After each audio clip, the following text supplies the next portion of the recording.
birds can fly. Join us every Mondays and Wednesdays at 1 p.m. for inspiring stories and practical advice to reach woman don't suffer, lower everybody.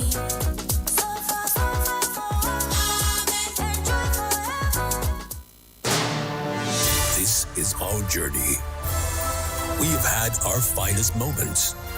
We share our views on Talk Radio 93.7, Citizen FM. A people united will never be defeated.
Citizen FM 93.7. It's the 18th day of June 2025.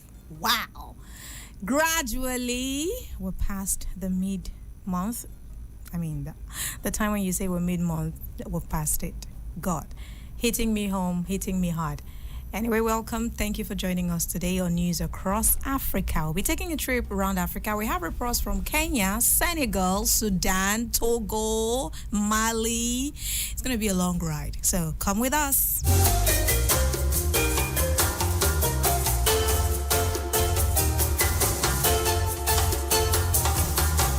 So the story we've been following from Kenya, that report of blogger Albert Ojwang, who died in police custody, and an autopsy report coming out and proving that he may have been likely killed. There's an update on the story.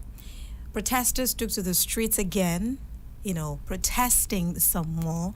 And the update is that a police officer shot an apparent bystander at a very close range yesterday during the latest protest over the killing of that blogger. And this has sparked more fury among the public, and everyone is not talking about accountability. Are you trying to shut us up? What exactly is going on? AFP saw the officer who had concealed his face with a mask. He shot the unarmed man at close range with what appeared to be a shotgun.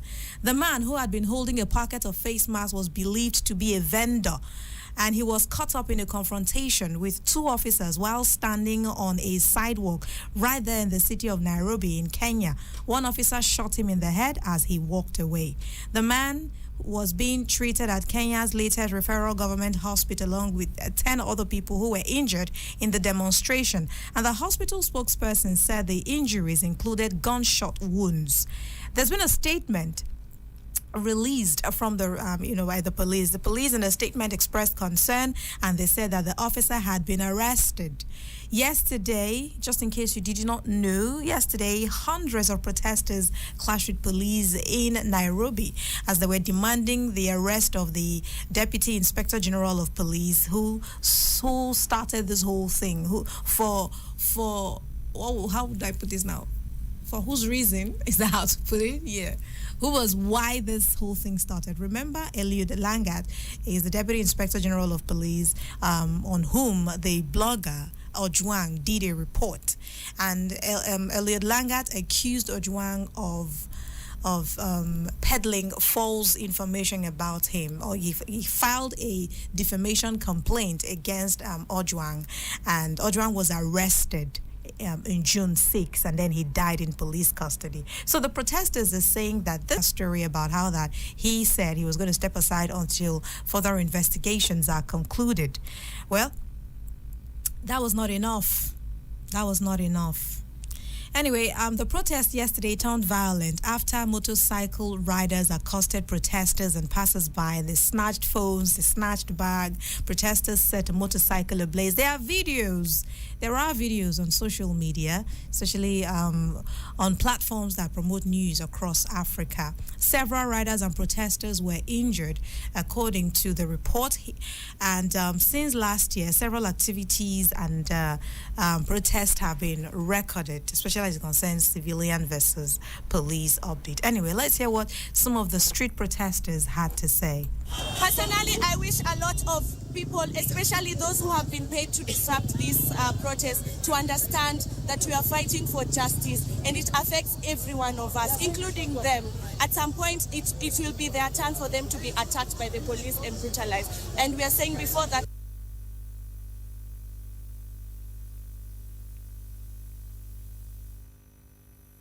Oh no, an interruption there by the network. Once we're able to bring you the full report on that story, we'll bring it. And I hope that this is, resolved before the end of the show. There are moments when the network just decides to interrupt, as right now. Funnily, there was nothing like this earlier. We just started. Anyway, fingers crossed. Once I'm able to resolve that, I will be bringing the update. Oh, wait. I think it's getting sorted. Whew, what a time. Anyway, that's the update from Kenya. All right, moving on now from there. There's an update, however, that the police officer who shot at this individual in Nairobi has been arrested. But people are still not satisfied. They said beyond just arresting him, he should face full trial. Yeah, earlier in the day, a video aired on Kenyan broadcaster Citizens Television's X account, and it showed two policemen repeatedly striking a man on the head before one of them fired at him with a long-barreled gun as he tried to walk away. So far, there's been an arrest, and they're saying people should just be patient. Once they're able to round off investigations on that, a full report will be released.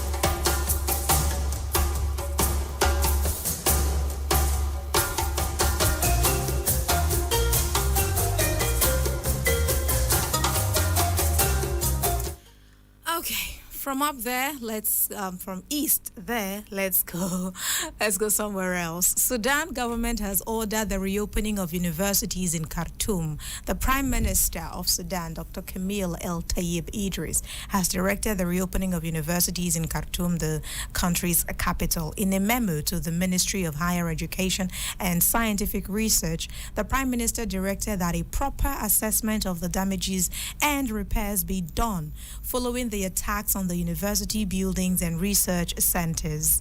It was in 2023, in April particularly, that a war broke out and it severely affected the country's education sector. Many institutions in Khartoum destroyed.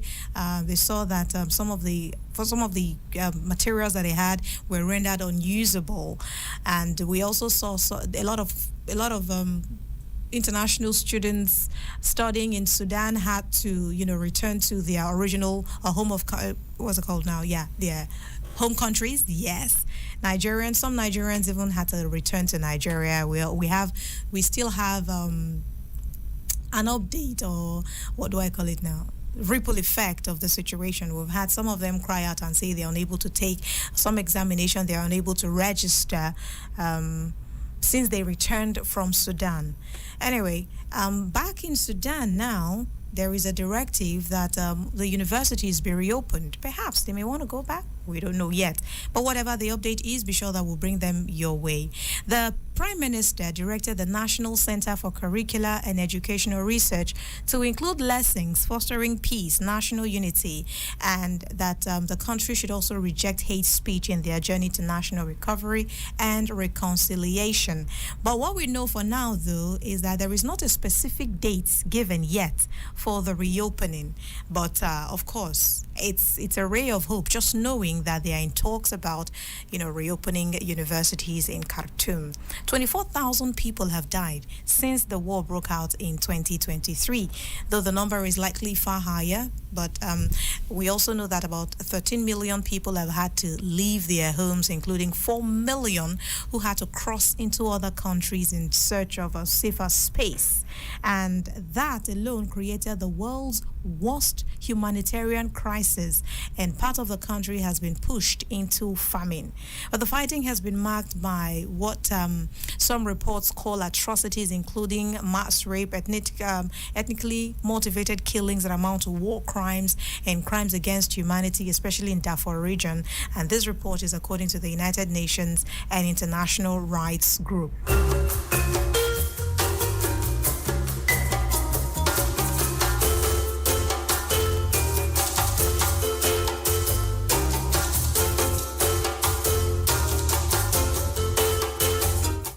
An update on the situation in Sudan.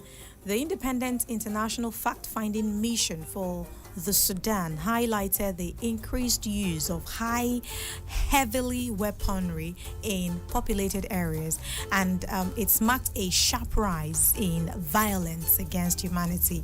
Humanitarian relief continues to be weaponized, and hospitals and medical facilities are under siege, according to Human Rights Council in a report that was recently released. And that report further says that the war in Sudan was fueled by external arms that flew into the country. But this is no brainer. But just to have a source, now we can peg it to say this report is from the Human Rights Council. It was, of course, obvious that the crisis could only have been fueled by external arms that flow into the country. But hey, it's also important to have a name to who exactly said it, at what time, what research was done. So there you have it. And now we move to Togo, west of Africa.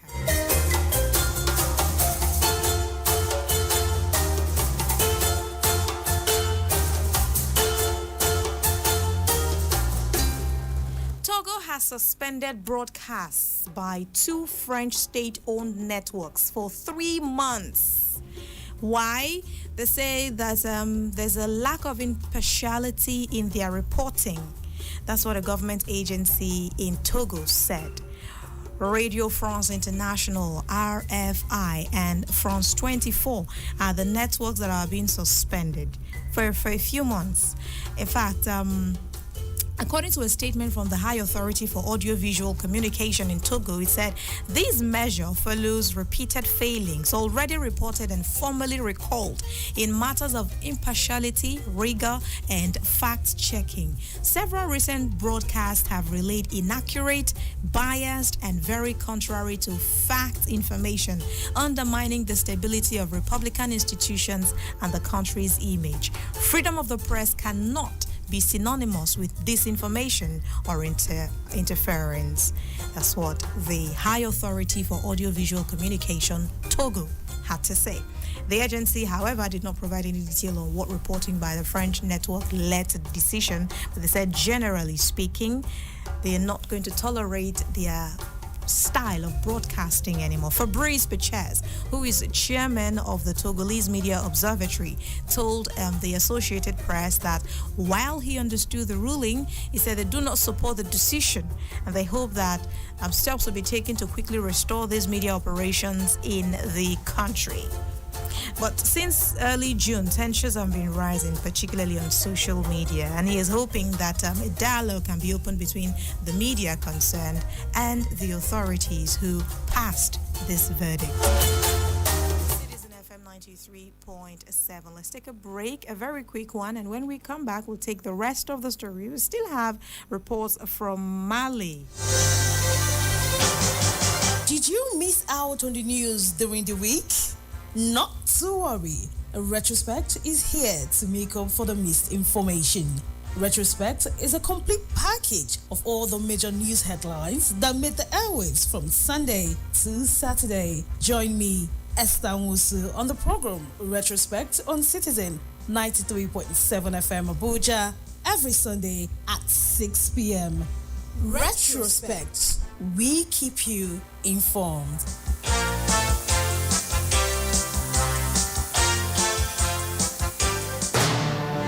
This is our journey. We have had our finest moments and our darkest hours. Yet we pull ourselves back from the brick every time.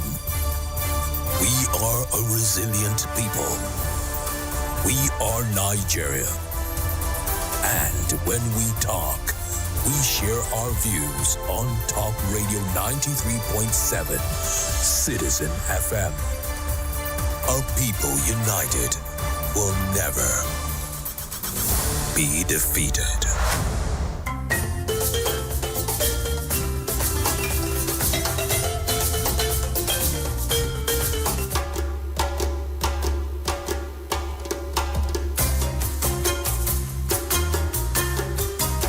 Welcome back, Citizen FM 93.7. 10 minutes to 8 o'clock. So let's see what we can take. Reports from Mali has it that a court has placed Barrick Mining's Longo Gontonko gold mining complex under provisional administration for 6 months. Yeah, so the gold mining complex is Barrick Mining's Lolo Gotonko, so that you do not confuse the entire stretch of what I just said. Yeah. So the move hands control of the biggest operation of Canada's. So let me give you a backstory. The thing is, the Barrick's gold mine is of Canada. It belongs to Canada. So the country, Mali, decided to place the gold mine under provisional administration. And what this means is that it has landed the control of Canada's biggest operation to state-appointed management and is seen as a major escalation in an ongoing dispute between the company and Mali's military rulers. Barrick Gold has been in conflict with the administration over alleged unpaid taxes and unfair contracts with past governments. So the decision that happened yesterday comes after Mali closed Barrick's offices in the capital, Bamako. And it warned it that it would take control of the mine, which has been shuttering in the last few months. The dispute culminated in an arrest warrant in December 2024 for the CEO of Barrick Gold, Mark Bristow, and the company's offer to pay $370 million to the government.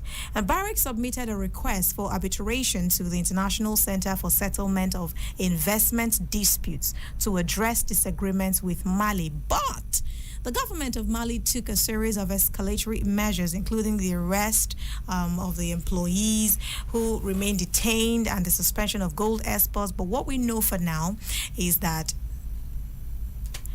for now, the gold mine is under provisional administration in the city of Mali. And finally, today on News Across Africa, United Nations is warning once again that there are increased risks of hunger in 13 hotspots around the world. 5 of them is facing an immediate risk of starvation and death in the coming months. Yeah. Hunger Hotspot Report, that's what it's called. Hunger Hotspot Report. It was released by the WFP, that is a World Food Program under the United Nations. They're warning against humanitarian action, and they're warning that humanitarian action is needed, and there is a need for coordinated international effort to de-escalate conflict, to stem displacement, and to also mount an urgent full-scale aid response. So which countries are we talking about? We're talking Sudan. The 5 worst hit countries, Yemen, DRC, even Nigeria is among. They are flagged as hotspots of very high concern. Burkina Faso is also on the list. Chad, Somalia, and Syria is also on the list. What is interesting is that the previous report had Ethiopia, Kenya, Lebanon, Lesotho, Malawi, Mozambique, Namibia, Niger, Zambia, and Zimbabwe. But these countries have been removed from the hunger hotspot list. Again, Ethiopia, Kenya, Lebanon, Lesotho, Malawi, Mozambique, Namibia, Niger, Zambia, and Zimbabwe have been removed from the hunger hotspot list. Congratulations to them. And again, the charge is to call for urgent humanitarian action that is needed to avert the imminent risk of starvation and death in the coming months, according to a warning from the United Nations and the World Food Programme.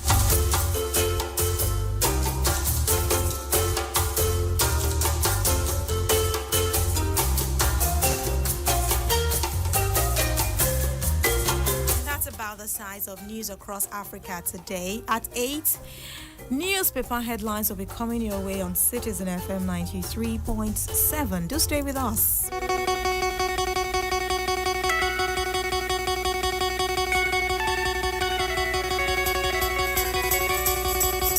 Why must he die?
Officer him get wife found with him wife officer him get plenty picking. And so officer must buy food, you know, and then officer must buy gem, you know, and then officer must pay for school fees. And he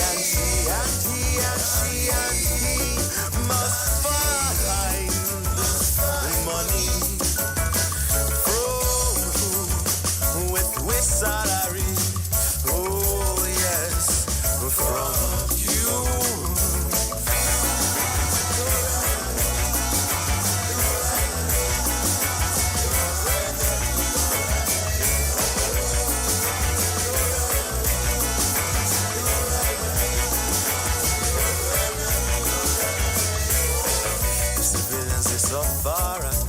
they suffer then, who they cause they suffer then.